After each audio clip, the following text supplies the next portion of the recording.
کیا خطاب فصل ہے یہ، ہے حدیث مصطفیٰ،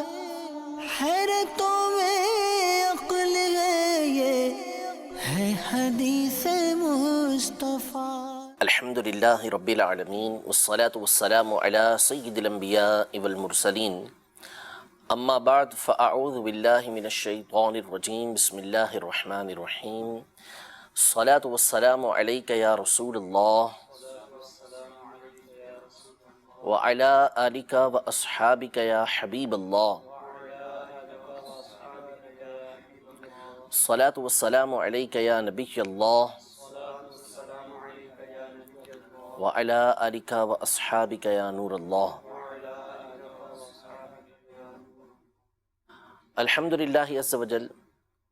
درس شمائل ترمذی ہمارا جاری و ساری ہے۔ نبی رحمت شفیع امت صلی اللہ تعالیٰ علیہ وآلہ وسلم کے زندگی گزارنے کے مختلف امور کے حوالے سے، طریقہ کار کے حوالے سے سننے کی ہمیں سعادت مل رہی ہے۔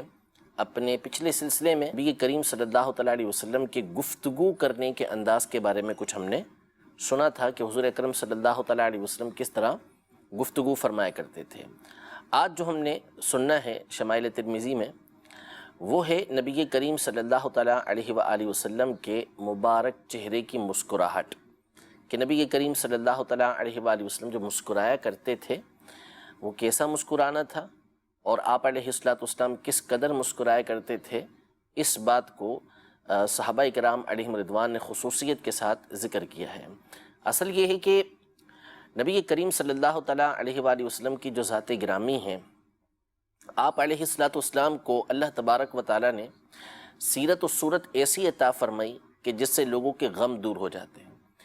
لوگوں کی پریشانیاں دور ہو جاتی ہیں، آسانیاں ان کے لیے پیدا ہوتی ہیں۔ آپ علیہ الصلوۃ والسلام کو جو مبارک صورت اللہ تبارک و تعالیٰ نے عطا فرمائی ہے، وہ ایسی مبارک صورت تھی کہ صحابہ کرام علیہم رضوان اسے دیکھتے تو ان کے دل میں جو غم کی کیفیتیں ہوتی تھیں، جو پریشانیاں ان کو آئی ہوتی تھیں، نبی کریم صلی اللہ تعالیٰ علیہ وآلہ وسلم کی زیارت کی برکت سے وہ پریشانیاں، وہ غم کی کیفیتیں ان کی دور ہو جایا کرتی تھیں۔ مشہور واقعہ ہے حضرت سیدنا ثوبان رضی اللہ تعالیٰ عنہ یا ایک اور انصاری صحابی، دونوں طرح کی روایتیں ہیں۔ بعض میں حضرت سیدنا ثوبان رضی اللہ عنہ کا تذکرہ ہے، اور بعض میں ایک اور انصاری صحابی رضی اللہ عنہ کا تذکرہ ہے کہ وہ بارگاہ رسالت میں حاضر ہوئے تو ان کے چہرے پر غم کی کیفیت تھی، اور بالکل یعنی پریشان سے چہرہ غمگین تھا ان کا۔ نبی کریم صلی اللہ تعالیٰ علیہ وسلم کی عادت مبارکہ تھی کہ اپنے اصحاب کی خبر گیری کیا کرتے تھے، وہ نہیں ہوتے تو ان کے بارے میں پوچھتے تھے، کوئی موجود ہے اور اس کی یہ کیفیت دیکھیں، اور آپ علیہ الصلوۃ والسلام اس سے پوچھیں نا، یہ بہت بعید ہے، بہت مشکل ہے۔ تو حضور علیہ الصلوۃ والسلام نے ان سے پوچھا کہ کیا ہوا، کیوں ایسی کیفیت تم پر طاری ہے، کیوں غمگین ہو؟ تو انہوں نے عرض کی کہ یا رسول اللہ صلی اللہ تعالیٰ علیہ وسلم، ہم گھر میں ہوتے ہیں، پریشانیاں ہوتی ہیں، غم آتے ہیں، دل غمگین ہوتا ہے، تو ہم آپ کی بارگاہ میں حاضر ہو جاتے ہیں، آپ کی زیارت ہوتی ہے اور پریشانیاں اور غم سارے دور ہو جاتے ہیں۔ تو نبی کریم صلی اللہ تعالیٰ علیہ وسلم نے ارشاد فرمایا کہ اب کیا وجہ ہے کہ تم کیوں اس طرح اب غمگین بیٹھے ہوئے ہو؟ یعنی اب تو بظاہر میری بارگاہ میں ہی ہو نا، دیکھ رہے ہو، زیارت کر رہے ہو، سب کچھ کر رہے ہو، لیکن اس کے باوجود تم پر غم کی کیفیت کیوں ہے؟ تو اپنے غم کا سبب بیان کرتے ہیں کہ نبی کریم صلی اللہ علیہ وسلم سے عرض کی کہ یا رسول اللہ، کل بروز قیامت اگر ہم جنت میں داخل ہوں گے تو ہمارا جو درجہ ہوگا وہ نچلے درجے کے اندر ہوگا، ہم تو نیچے ہوں گے، اور آپ صلی اللہ تعالیٰ علیہ وآلہ وسلم اوپر والے درجے میں ہوں گے، انبیاء کرام علیہ السلام کے ساتھ ہوں گے، تو وہاں تو آپ کی زیارت نہیں ہو سکے گی۔ تو مستقبل کے اس خوف نے، آخرت کے اس خوف نے کہ جنت میں حضور اکرم صلی اللہ علیہ وسلم کی زیارت نہ ہو، ان کے اوپر غم کی کیفیت طاری ہو گئی۔ تو نبی کریم صلی اللہ علیہ وسلم نے سکوت فرمایا، خاموشی فرمائی۔ اللہ تبارک و تعالی نے یہ آیت نازل فرمائی، من یطع اللہ والرسول فاولئک مع الذین انعم اللہ علیہم من النبیین والصدیقین والشہداء والصالحین وحسن اولئک رفیقا۔ جو اللہ کی اطاعت کرے، اللہ کی بات مانے اور رسول اللہ کی بات مانے، تو ایسا شخص ان لوگوں کے ساتھ ہوگا کہ جن پر اللہ نے انعام کیا، یعنی انبیاء کے ساتھ، صدیقین کے ساتھ، شہداء کے ساتھ، نیک لوگوں کے ساتھ ہوگا، اور یہ بہت ہی اچھے رفیق ہیں، بہت ہی اچھے ساتھی ہیں۔ یعنی نبی کریم صلی اللہ تعالیٰ علیہ وسلم نے ایک نسخہ عطا فرما دیا، اللہ تبارک و تعالیٰ نے ایک ذریعہ عطا فرما دیا کہ اگر قیامت کے دن جنت میں نبی کریم صلی اللہ علیہ وسلم کے ساتھ رہنا چاہتے ہو تو اللہ اور اس کے رسول کی اطاعت کرو، ان کی بات کو مانو، جنت میں تمہیں انبیاء کرام علیہ السلام کا ساتھ مل جائے گا۔ تو بہرحال صحابہ کرام علیہم رضوان نبی کریم صلی اللہ علیہ وسلم کی چہرے کی زیارت کرتے، اور اس زیارت کے ایسے عاشق ہوا کرتے تھے کہ ان کا بس نہیں چلتا تھا کہ ہمہ وقت نبی کریم صلی اللہ تعالیٰ علیہ وسلم کو دیکھتے رہیں، لیکن ظاہر ہے کہ ضروریات کو پورا کرنا یہ ضروری ہوتا تھا، لیکن آخرت کے حوالے سے بھی ان پر ایک کیفیت یہ طاری رہتی تھی کہ کل بروز قیامت ہوگا کیا اگر نبی کریم صلی اللہ علیہ وسلم کی زیارت نہ ہو سکی۔ تو ایک عام حالت میں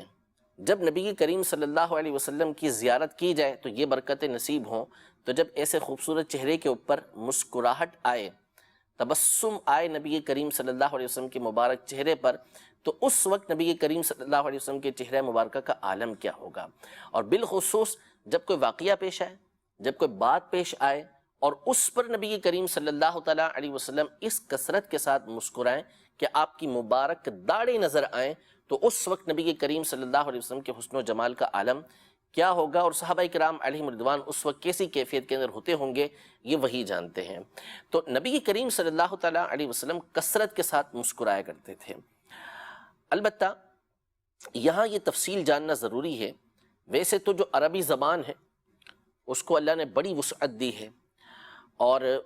اس میں ایک ایک کیفیت کے، ایک ایک حالت کے مختلف نام ہوتے ہیں۔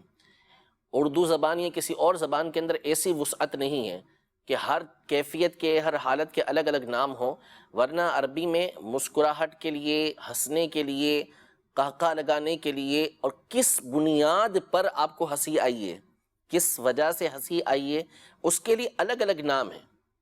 کہ تعجب کی وجہ سے ہنسے، کسی چیز کو دیکھا اور اس سے خوشی حاصل ہوئی اس کی وجہ سے ہنسے، ہر ایک کا الگ الگ نام دیا گیا ہے۔ لیکن جو مشہور نام ہے وہ تین ہیں، ایک ہے تبسم مسکرانا، دوسرا ضحک یعنی ہنسنا، اور تیسرا قہقہا اتنے زور سے ہنسنا کہ دوسروں کو بھی آواز پہنچے۔ نبی کریم صلی اللہ علیہ وسلم کا جو عمومی مسکرانا تھا وہ تبسم کی صورت تھی کہ آپ صلی اللہ تعالیٰ علیہ وآلہ وسلم کے چہرہ مبارکہ پر، آپ کے ہونٹوں پر جو ہے وہ مسکراہٹ رہا کرتی تھی۔ البتہ بعض اوقات نبی کریم صلی اللہ تعالیٰ علیہ وسلم کا ہنسنا بھی ثابت ہے، لیکن اتنی آواز سے کہ خود نبی کریم صلی اللہ تعالیٰ علیہ وآلہ وسلم اس کو سنے۔ قہقہا لگانا یہ نبی کریم صلی اللہ تعالیٰ علیہ وسلم کا طریقہ کار نہیں، اور آپ سے ثابت بھی نہیں، اگرچہ کہ گناہ نہیں، لیکن نبی کریم صلی اللہ علیہ وسلم کا یہ طریقہ کار نہیں۔ اور صحابہ کرام علیہم رضوان کی غالب اکثریت بھی اسی طرح تھی، قہقہا لگانا بہت نادر کسی کے ساتھ ہوتا تھا، ورنہ عام طور پہ مسکرانا یا اتنی آواز میں ہنسنا کہ خود اپنی آواز کو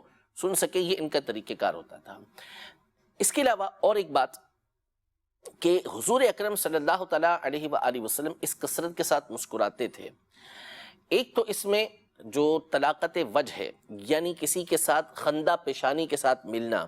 اچھے انداز میں ملنا، یہ مسکراہٹ کے ساتھ بہت اچھے طریقے سے ہوتا ہے۔ اور نبی کریم صلی اللہ تعالیٰ علیہ وسلم نے ارشاد فرمایا کہ تیرے بھائی کے سامنے مسکرانا بھی تیرے لیے صدقہ ہے، یعنی اگر تو اپنے بھائی سے مسکرا کر ملتا ہے، اس کو مسکرا کر دیکھتا ہے، تو یہ بھی تیرے لیے صدقہ ہے۔ تو نبی کریم صلی اللہ تعالیٰ علیہ وسلم ایک تو حسن اخلاق کی وجہ سے اس طرح آپ کا مسکرانا، دوسرا حضور اکرم صلی اللہ تعالیٰ علیہ وآلہ وسلم کو اللہ تبارک و تعالیٰ نے باروب شخصیت بنایا تھا، یعنی آپ کو ایک خصوصیت یہ عطا فرمائی تھی کہ آپ کا جو روب ہے وہ 1 مہینے کے فاصلے پر تو آپ کے دشمنوں پر ہوتا تھا، کہ دشمن 1 مہینے کے فاصلے پر بھی ہے تو بھی اس کے اوپر حضور علیہ السلام کا روب و دبدبہ یہ طاری رہتا تھا۔ اور جو مومنین آتے تھے، مسلمان آتے تھے، جو پہلی مرتبہ آتا تھا، سیدنا علی المرتضیٰ کرم اللہ تعالیٰ وجہہ الکریم ارشاد فرماتے ہیں کہ وہ دیکھ کر حضور علیہ السلام کے روب کے اندر آ جاتا تھا، لیکن جب ملتا تھا تو حضور علیہ السلام سے محبت کرنے لگتا تھا۔ تو آپ علیہ السلام کا یہ مسکرانا اسی وجہ سے تھا کہ اگر آپ روب و دبدبہ کی کیفیت میں رہتے تو آپ علیہ السلام کی صحبت بابرکت کے اندر رہ کون پاتا، کون گفتگو کر پاتا، اس لیے آپ علیہ السلام کے مبارک چہرے پر مسکراہٹ رہا کرتی تھی۔ یہاں امام ترمذی رحمۃ اللہ تعالی علیہ تقریباً 9 احادیث طیبہ لے کر آئے ہیں، جس میں نبی کریم صلی اللہ تعالیٰ علیہ وآلہ وسلم کی مسکراہٹ کا عمومی تذکرہ بھی کیا ہے اور خصوصی تذکرہ بھی کیا ہے۔ یعنی علماء نے اس بات کا بڑا اہتمام کیا ہے کہ حضور علیہ السلام کس مقام پر بالخصوص روئے، یعنی آپ علیہ السلام پر گریہ طاری ہوا، آپ علیہ السلام پر رونا طاری ہوا، یہ کیسے کیسے مقامات تھے ان کو ذکر کیا ہے۔ نبی کریم صلی اللہ تعالیٰ علیہ وآلہ وسلم کے سامنے کون سے ایسے واقعات پیش آئے یا آپ نے کون سی ایسی باتیں ذکر کی کہ جس کے اوپر خاص طور پر صحابہ کرام علیہم رضوان نے ذکر کیا کہ فتبسم، حضور علیہ السلام مسکرائے، فضحک، آپ علیہ السلام ہنسے، اس کو خاص طور پہ ذکر کیا ہے۔ تو یہاں امام ترمذی رحمۃ اللہ تعالیٰ علیہ مطلقاً کچھ حدیثیں لے کر آئے اور ساتھ ہی ساتھ کچھ واقعات لے کر آئے ہیں کہ جس میں نبی کریم صلی اللہ تعالیٰ علیہ وآلہ وسلم کی بالخصوص مسکراہٹ کا تذکرہ موجود ہے۔ فرماتے ہیں باب ما جاء فی ضحک رسول اللہ صلی اللہ تعالیٰ علیہ وسلم، نبی کریم صلی اللہ تعالیٰ علیہ وسلم کے مبارک ہنسی اور مبارک تبسم کے بارے میں آنے والی احادیث سے متعلق یہ باب ہے۔ حدثنا احمد بن منیع اخبرنا عباد بن العوام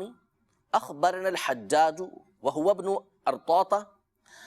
عن سماک بن حرب عن جابر بن سمرة رضی اللہ تعالی عنہ قال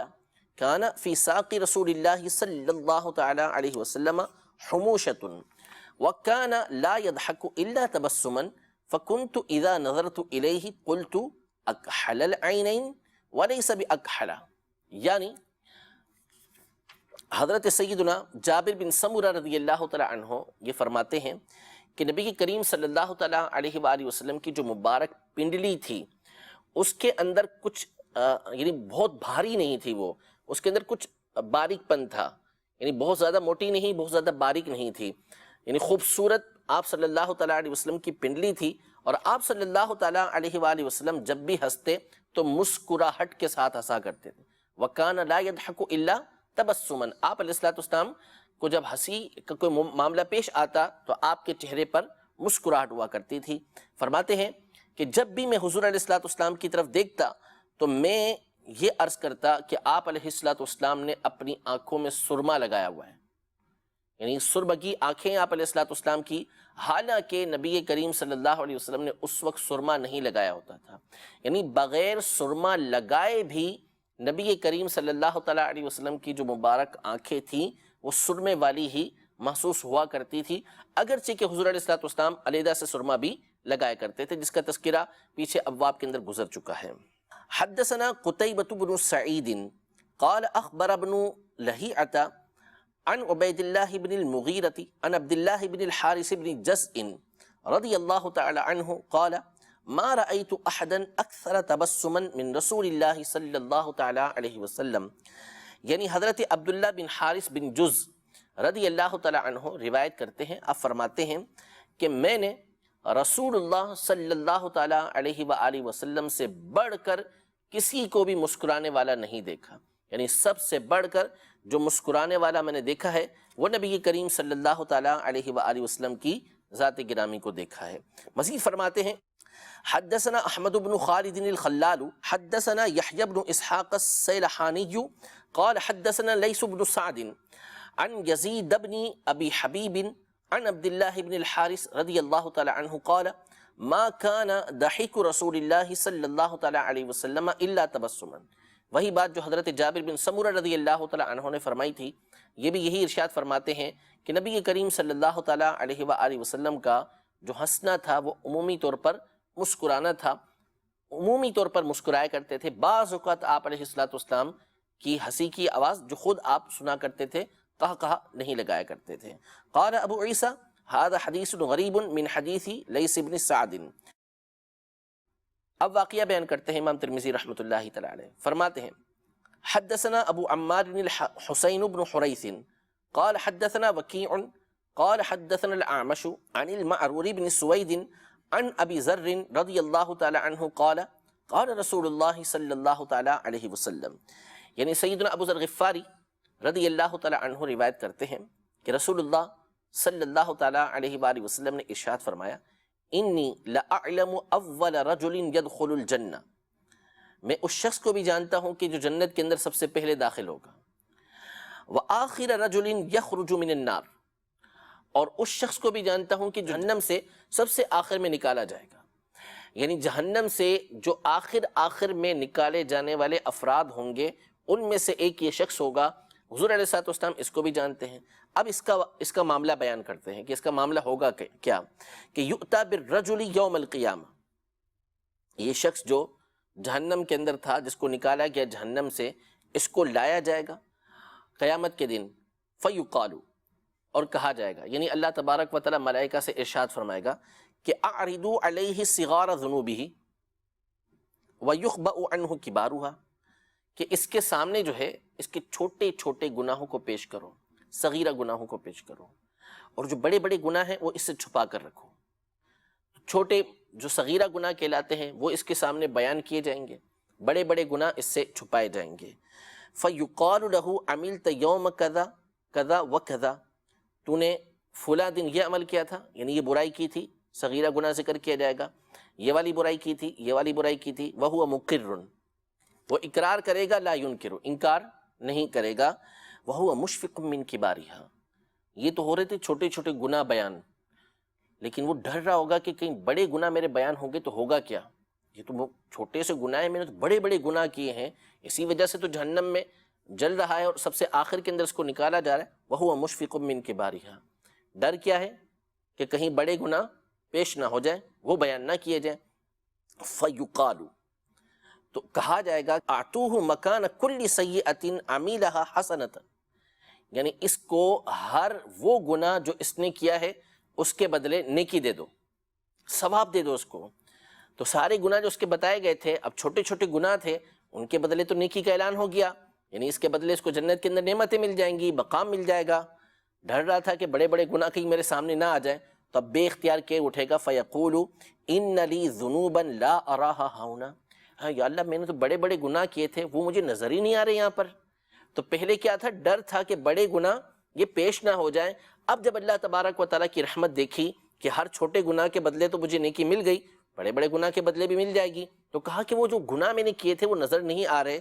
قال ابو ذر، سیدنا ابو ذر غفاری رضی اللہ تعالیٰ عنہ فرماتے ہیں فَلَقَدْ رَأَيْتُ رسول اللہ صلی اللہ تعالیٰ علیہ وسلم ضحک حتی بدت نوادذہ، یعنی نبی کریم صلی اللہ علیہ وسلم نے جب اس کا معاملہ بیان کیا تو آپ صلی اللہ تعالیٰ علیہ وسلم اس کا معاملہ بیان کر کے اس قدر ہنسے، اس قدر مسکراہٹ آئی آپ کے چہرے پر، یہاں تک کہ آپ کی مبارک داڑھیں جو ہیں وہ نظر آنے لگیں. تو یہ ظاہر ہے کہ ایک بے اختیار معاملہ تھا کہ ایک بندہ جو ہے وہ پہلے ڈر رہا ہے اور کہہ رہا ہے کہ چھپے ہوئے رہیں، پھر اس کے بعد جو ہے جب نیکی ملتی ہے اس کے بدلے تو اب کہتا ہے کہ وہ بڑے بڑے گناہ کہاں گئے. تو نبی کریم صلی اللہ علیہ وسلم کے چہرے پر مسکراہٹ آ گئی. حدثنا احمد بن منیع قال حدثنا معاویة بن عمرو قال حدثنا زائدة عن بیان عن قیس بن ابی حازم عن جریر بن عبد اللہ رضی اللہ تعالی عنہ قال ما حجبنی رسول اللہ صلی اللہ تعالی علیہ وسلم منذ اسلمت ولا رآنی الا ضحکا. یعنی حضرت سیدنا جریر بن عبداللہ البجلی رضی اللہ تعالی عنہ ارشاد فرماتے ہیں کہ جب سے اسلام لے کر آیا ہوں کبھی بھی کوئی رکاوٹ نبی کریم صلی اللہ علیہ وسلم کی بارگاہ میں جانے سے نہیں آئی. جب جانا چاہتا ہوں حضور علیہ السلام کی بارگاہ میں حاضر ہو جاتا ہوں، مجھے روکنے والا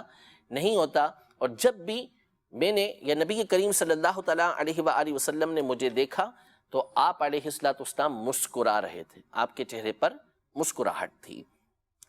حدثنا احمد بن منیع قال حدثنا معاویة بن عمرو قال حدثنا زائدة عن اسماعیل بن ابی خالد عن قیس عن جریر قال ما حجبنی رسول اللہ صلی اللہ تعالی علیہ وسلم ولا رآنی منذ اسلمت الا تبسما. ایک اور واقعہ امام ترمذی رحمۃ اللہ تعالی علیہ بیان کرتے ہیں، فرماتے ہیں حدثنا حناد بن السری قال حدثنا ابو معاویة عن الاعمش عن ابراہیم عن عبیدۃ السلمانی عن عبداللہ بن مسعود رضی اللہ تعالی عنہ قال، یعنی سیدنا عبداللہ بن مسعود رضی اللہ تعالی عنہ فرماتے ہیں کہ قال رسول اللہ صلی اللہ تعالی علیہ وسلم، حضور صلی اللہ تعالی علیہ وآلہ وسلم نے ارشاد فرمایا انی لأعرف آخر اہل النار خروجا، میں جہنم سے نکلنے والے آخری شخص کو جانتا ہوں، یعنی جو لوگ آخر کے اندر نکالے جائیں گے ان میں سے ایک شخص یہ بھی ہوگا. فرماتے ہیں کہ میں اس کو جانتا ہوں. رجل یخرج منہا زحفا، ایک شخص اس میں سے نکلے گا اور وہ گھسیٹتا ہوا آ رہا ہوگا، جہنم سے نکالا جائے گا اور گھسیٹتا ہوا باہر کی طرف آئے گا. فیقال لہ انطلق فادخل الجنہ، تو اس سے کہا جائے گا کہ چل، یعنی چلنا شروع کر دے، گھسیٹنے کی جگہ چل اور جنت کے اندر داخل ہو جا. قال فیذهب لیدخل، وہ چاہے گا کہ میں جنت کے اندر داخل ہو جاؤں، تو دیکھے گا فیجد الناس قد اخذوا المنازل، جنت تو بھری ہوئی ہوگی، سارے جنت کے اندر لوگ ہی لوگ ہوں گے، سب نے اپنی اپنی جگہیں لی ہوئی ہوں گی. فیرجع فیقول ربی قد اخذ الناس المنازل، وہ آ کے عرض کرے گا یا اللہ عز و جل جنت کے اندر تو تمام لوگوں نے اپنی اپنی جگہ لے لی ہیں. تو اللہ تبارک و تعالیٰ اس سے فرمائے گا کہ اتذکر الزمان الذی کنت فیہا، کیا تو اس زمانے کو یاد کر رہا ہے، اس وقت کو یاد کر رہا ہے جس میں تو تھا، یعنی تو دنیا کو یاد کر رہا ہے. مطلب یہ ہے کہ دنیا کے اندر کوئی مقام ہے، کوئی جگہ ہے، اب وہاں پہ سب لوگ پہلے پہنچ گئے، سب نے اپنی اپنی جگہ لے لی اور پوری جگہ گر گئی. اب کوئی دوسرا آتا ہے تو گھری ہوئی جگہ میں وہ کیا بیٹھے گا، اس کو تو کوئی جگہ نہیں ملے گی وہاں پر. تو فرمایا تو کہ دنیا کو یاد کر رہا ہے، اس زمانے کو یاد کر رہا ہے جس میں تو تھا، کہ جنت میں بھی ایسا ہوگا کہ جنت کے اندر ساری کی ساری جنت بھری ہوئی ہے، اب میں نے کسی کو اس کے اندر داخل کیا تو اس کو جگہ نہیں ملے گی. تو ایسا نہیں ہے، جنت کی وسیع سے وسیع تر ہوتی چلے جاتی ہے. سیدی عبدالعزیز دباغ رحمۃ اللہ تعالی علیہ جو غوث الزمان ہے، الابریز میں فرماتے ہیں کہ جنت کے گرد جو ہے وہ فرشتے موجود ہیں، جنت کے گرد باہر، اور ان کا ایک کام ہے، وہ ہے نبی کریم صلی اللہ تعالیٰ علیہ وسلم پر درود پاک پڑھنا. اور جنت نبی کریم صلی اللہ تعالیٰ علیہ وسلم کے ذکر کی مشتاق ہے، یعنی اس کو چاہتے، وہ شوق رکھتی ہے کہ حضور علیہ السلام کا ذکر سنے. تو فرماتے ہیں کہ وہ فرشتوں کا ذکر سن کے پھیلتی ہے، بڑھتی چلے جاتی ہے، اور اس کو روکا گیا ہے، ورنہ جنت کے حضور علیہ السلام کے شوق کا عالم یہ ہے کہ وہ دنیا میں نبی کریم صلی اللہ علیہ وسلم کی بارگاہ کے اندر حاضر ہو جاتی. تو جنت کا معاملہ یہ دنیا کی طرح نہیں ہے. اب اس سے کہا جائے گا فیقول، وہ کہے گا نعم، ہاں ایسا ہی ہے، دنیا میں تو ایسا ہی ہوتا تھا. فیقال لہ تمنا، اس سے کہا جائے گا کہ تمنا کر، خواہش کر. قال فیتمنا، وہ تمنا کرے گا. فیقال لہ فإن لک الذی تمنیتہ، اب کتنی تمنا کر سکتا ہے بندہ، تھوڑی سی کرے گا، جتنی اس کی سوچ ہوگی اس کے حساب سے وہ تمنا کرے گا. ایک کالونی مانگ لے گا، بنگلے کچھ مانگ لے گا، کچھ محلات مانگ لے گا، تو وہ جتنی تمنا کرے گا فرمایا جائے گا کہ تجھے اتنا تو ملے گا. وَعَشَرَةَ أَضْعَافِ الدُّنْيَا، اور جتنی دنیا تھی اس سے 10 گنا زیادہ تجھے دیا جائے گا، 10 گنا زیادہ تجھے مزید دیا جائے گا. فَيَقُولُ، اب اس پر ایک جو ہے وہ دہشت سی طاری ہو جائے گی، ایک ہیبت سی طاری ہو جائے گی کہ کہاں جہنم کے اندر جل رہا تھا، وہاں سے نکالا گیا، جنت میں داخلے کا حکم ہوا، جنت کے اندر جگہ موجود نہیں، اور مجھ سے یہ کہا جا رہا ہے کہ تو تمنا کر، جتنی تجھے جگہ ہے، جتنی تو تمنا کرے گا وہ تو ملے گی، اس کے علاوہ دنیا سے 10 گنا زیادہ ملے گا. تو بے اختیار وہ کہ اٹھے گا کہ اتسخر بی وانت الملک، یا اللہ تو بادشاہ ہے، تو مالک ہے، تیرے پاس بادشاہی ہے اور تو مجھ سے مذاق کر رہا کہ تو یہ فرما رہا ہے کہ تیرے لیے دنیا سے 10 گنا زیادہ ہے. تو اس کیفیت میں اس کی زبان سے یہ الفاظ نکلیں گے. تو نبی کریم صلی اللہ تعالیٰ علیہ وسلم کے بارے میں حضرت سیدنا عبداللہ بن مسعود رضی اللہ تعالیٰ عنہ فرماتے ہیں فَلَقَدْ رَأَيْتُ رسول اللہ صلی اللہ تعالیٰ علیہ وسلم ضحک حتی بدت نواجذہ، کہ میں نے رسول اللہ صلی اللہ علیہ وسلم کو دیکھا کہ اس بات کو بیان کر کے آپ علیہ السلام مسکرائے، اور اس قدر مسکرائے کہ آپ کی مبارک داڑھیں جو ہیں وہ ظاہر ہو گئی. تو یعنی ایک بندہ جو ہے اس کے اوپر یہ کیفیت طاری ہو گئی، وہ دہشت کے اندر آ گیا، بالکل اس کی کیفیت ہو گئی کہ یہ ہوا کیا. تو اس کے منہ سے یہ الفاظ نکلے تو اس پر نبی کریم صلی اللہ تعالیٰ علیہ وسلم کے چہرہ مبارکہ پر بے اختیار مسکراہٹ آئی. ایک اور واقعہ امام ترمذی رحمۃ اللہ تعالیٰ علیہ ذکر کرتے ہیں، فرماتے ہیں حدثنا قتیبۃ بن سعید قال حدثنا ابو الاحوص عن ابی اسحاق عن علی بن ربیعہ قال شہدت علی رضی اللہ تعالی عنہ اتي بدابۃ لیرکبها فلما وضع رجله في الرکاب قال بسم اللہ فلما استوى على ظهرها قال الحمد لله ثم قال سبحان الذي سخر لنا هذا وما كنا له مقرنين وإنا إلى ربنا لمنقلبون ثم قال الحمد لله ثلاثا والله أكبر ثلاثا سبحانك إني ظلمت نفسي فاغفر لي فإنه لا يغفر الذنوب إلا أنت ثم ضحك. یعنی حضرت علی بن ربیعہ یہ فرماتے ہیں کہ سیدنا مولا کائنات مولا مشکل کشا رضی اللہ تعالی عنہ کے پاس سواری لائی گئی تاکہ آپ سواری پر سوار ہو جائیں. جب آپ نے اپنا پاؤں رکاب کے اندر رکھا تو آپ نے یہ کہا بسم اللہ، اللہ کا نام لیا. پھر اس کے بعد جب آپ سیدھے ہو کے بیٹھ گئے، یعنی پہلے رکاب میں پاؤں رکھا تو بسم اللہ کہہ کے رکھا، پھر اس کے اوپر جو سواری تھی، جو جانور تھا، اس کے اوپر آپ بیٹھ گئے اور آپ نے کہا الحمدللہ، تمام تعریفیں اللہ کے لیے. اس کے بعد آپ نے سواری کی دعا پڑھی سبحان الذی آخر تک. اس کے بعد آپ نے 3 مرتبہ کہا الحمدللہ، پھر 3 مرتبہ آپ نے کہا اللہ اکبر. پھر اس کے بعد آپ نے یہ پڑھا کہ سبحانکا، اے اللہ تیرے لیے پاکی ہے، انی ظلمت نفسی، میں نے اپنی جان کے اوپر ظلم کیا یعنی گناہ کیے، فاغفر لی، میری مغفرت فرما دے، گناہوں کو معاف فرما دے، فإنہ لا یغفر الذنوب الا انت، کہ اللہ، اے اللہ تو ہی گناہوں کو معاف فرمانے والا ہے، اور تو کوئی گناہوں کو معاف نہیں کرے گا، گناہ تو ہی معاف کرے گا. ثم ضحک، یہ پڑھ کر حضرت سیدنا علی المرتضیٰ رضی اللہ تعالی عنہ مسکرا دی. پھر آپ نے فرمایا فقلت، یعنی علی بن ربیعہ کہتے ہیں کہ میں نے حضرت علی رضی اللہ تعالی عنہ سے عرض کی کہ من ای شیء ضحکت یا امیر المؤمنین، اے امیر المؤمنین آپ کس بات پر مسکرائے ہیں؟ قال، انہوں نے کہا کہ رأیت رسول اللہ صلی اللہ تعالی علیہ وسلم صنع کما صنعت، میں نے جیسا میں نے کیا ہے ویسا ہی کرتے ہوئے میں نے نبی کریم صلی اللہ علیہ وسلم کو دیکھا کہ رکاب میں پاؤں رکھا تو بسم اللہ کہا، سیدھے ہو کے بیٹھے تو الحمدللہ پڑھا، پھر اس کے بعد دعا پڑھی، پھر 3 مرتبہ الحمدللہ، 3 مرتبہ اللہ اکبر، اور یہی الفاظ کہ اے میرے رب میں نے اپنی جان کے اوپر ظلم کیا، مجھے معاف فرما، کیونکہ گناہوں کو معاف فرمانے والا تو ہی ہے. حضور علیہ الصلوۃ والسلام کے تو گناہ نہیں ہے، آپ علیہ الصلوۃ والسلام نے دعا مانگی، استغفار کیا، تو یہ کہا. اور اس کے بعد ثم ضحک، حضور علیہ الصلوۃ والسلام مسکرائے. تو فقلت، حضرت علی رضی اللہ تعالیٰ عنہ کہتے ہیں کہ میں نے عرض کی کہ من ای شیء ضحکت یا رسول اللہ، یا رسول اللہ آپ کیوں مسکرائے، آپ کیوں مسکرائے؟ تو یہ جو الفاظ تھے نا، سبحانکا، اے رب تیرے لیے پاکی ہے، انی ظلمت نفسی، میں نے اپنی جان پر ظلم کیا، فاغفر لی، اے میرے رب مجھے معاف فرما، فإنہ لا یغفر الذنوب الا انت، کہ گناہوں کو معاف فرمانے والا تو ہی ہے. تو ان ربک لا یعجب من عبدہ اذا قال رب اغفر لی ذنوبی، تمہارا جو رب ہے وہ اپنے بندے سے خوش ہوتا ہے جب بندہ کہتا ہے کہ اے میرے رب میرے گناہوں کو معاف فرما. یعنی اللہ جل شانہ کی بارگاہ میں جب یہ عرض کی جائے کہ یا اللہ میرے گناہوں کو معاف فرما،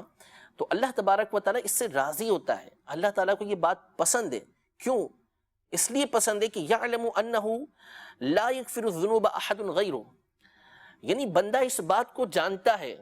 اس بات کا اعتقاد رکھتا ہے کہ میرا رب ہے کہ جو میرے گناہوں کو معاف فرمانے والا ہے، میرے رب کے علاوہ کوئی گناہوں کو معاف نہیں کرتا. وہ اللہ کی بارگاہ میں عرض کرتا ہے کہ یا اللہ تو ہی گناہوں کو معاف فرمانے والا ہے. تو اس بات سے اللہ تبارک و تعالیٰ خوش ہوتا ہے. تو نبی کریم صلی اللہ تعالیٰ علیہ وآلہ وسلم اللہ کی اس رضا پر، اللہ تبارک و تعالیٰ کے اس راضی اور خوش ہونے پر آپ مسکرائے. اور مسکرانا اس کی ایک بنیادی وجہ یہ بھی ہو سکتی ہے کہ جب آپ کی امت کو کوئی فائدہ پہنچتا ہے، کوئی فائدے والی بات حاصل ہوتی ہے، تو نبی کریم صلی اللہ تعالیٰ علیہ وآلہ وسلم بالخصوص اس کے اوپر مسکرایا کرتے تھے. تو آپ علیہ الصلوۃ والسلام اس لیے مسکرائے، اور حضرت علی رضی اللہ تعالیٰ عنہ نبی کریم صلی اللہ تعالیٰ علیہ وسلم کے طریقہ کار پر عمل کرنے کے لیے مسکرائے. ایک اور حدیث مبارکہ موجود ہے، انشاءاللہ تبارک و تعالیٰ اس کو اپنے اگلے سلسلے کے اندر ہم بیان کریں گے، نبی کریم صلی اللہ تعالیٰ علیہ وسلم کی مسکراہٹ کے حوالے سے. اور اس کے بعد پھر حضور علیہ الصلوۃ والسلام نے جو قلیل طور پر بعض اوقات مزاح فرمایا ہے،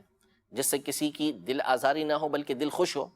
اور اس کے اندر کسی طرح کا کوئی جھوٹ نہیں ہوا کرتا تھا، اس حوالے سے باب امام ترمذی رحمۃ اللہ تعالیٰ علیہ لے کر آئے ہیں. انشاءاللہ تبارک و تعالیٰ یہ دونوں باتیں اپنے اگلے سلسلے کے اندر سننے کی ہم سعادت حاصل کریں گے. رب تبارک و تعالیٰ نبی کریم صلی اللہ تعالیٰ علیہ وآلہ وسلم کی مبارک مسکراہٹ کے صدقے میں ہمیں قیامت کی گھبراہٹوں سے محفوظ رکھے، اور قیامت کے دن ہنستا مسکراتا حضور علیہ السلام کے پیچھے ہمیں جنت میں اور جنت الفردوس میں داخلہ نصیب فرمائے۔ آمین بجاہ النبی الامین صلی اللہ تعالیٰ علیہ وآلہ وسلم۔ کیا خطاب